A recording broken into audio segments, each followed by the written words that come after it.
buyurun buyurun. Sezon açıldı sezon. Palamut geldi palamut. Hamsicilik, palamutçuluk. Sezon açıldı sezon. Maşallah maşallah.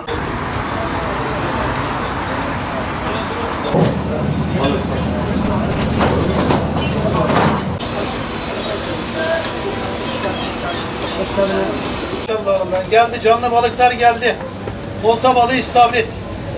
Kalem gibi. İri iri hamsi geldi. Böyle böyle. Beklenen hasret bitti. Balıkçılık başladı. Bütün dostları bekliyoruz. Balıkçılık başladı balıkçılık. Maşallah. Zaten balık. Zaten balık. Abi herkesi bekliyoruz. Maşallah. Herkes balık yesin. Bak bak bak bak bak bak. Bu sene bol bereketli geçecek inşallah. Gece 12'den sonra av yasağı bitti. 12'den sonra denize çıktık. Bir bismillah dedik. Ondan sonra inşallah bu sene balıkçılık bol olacak. Palamut şu anda ağlara ilk gelen balık palamut balığı geldi.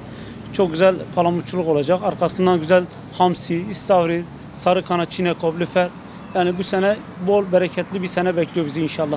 İlk günde şu anda fiyatlar bir hafta ne olacağı belli değil. Yani balık çıkacak mı, çıkmayacak mı? Çünkü havalar daha sıcak geçiyor.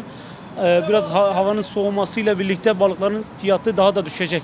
Balık yüzeye çıkacak. Yüzeye çıktığı zaman hem yakalaması kolay olur hem rahat olur. Bir de inşallah bol bereketli bir sene bekliyoruz. Vatandaşımız da ucuz balık yiyecek. Bize ortalama fiyatları söyleyebilir misiniz? Yani ortalama fiyat şöyle söyleyeyim. Balık hiçbir şeyle kıyaslanmaz. Balık eğer bol bereketli çıkarsa hemen fiyatlar düşüyor. Diyelim ki bugün palamut tanesi 50 liradan başlıyor 60-70 liraya kadar.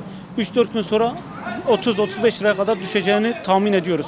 İnşallah daha da düşer yani. Hamsi şu anda daha birinci gün olduğu için şu anda 80-100 lira arası değişiyor. Önümüzdeki haftalarda o da bir 40-50 liraya kadar düşeceğine inşallah bekliyoruz yani bakalım. Şimdi bu sene palamutçuluk senesi deniyor. Şu an özellikle Karadeniz'de her tarafta palamut olduğu söyleniyor. İnşallah palamut olur, vatandaş ucuz balık yer ama lüfer girdiği için palamutu da kovalıyor. Hamsi ve palamut ağırlıklı olacak gibi gözüküyor. Bu da en fazla Kasım ayına kadar sürer palamut. İnşallah daha uzun sürer.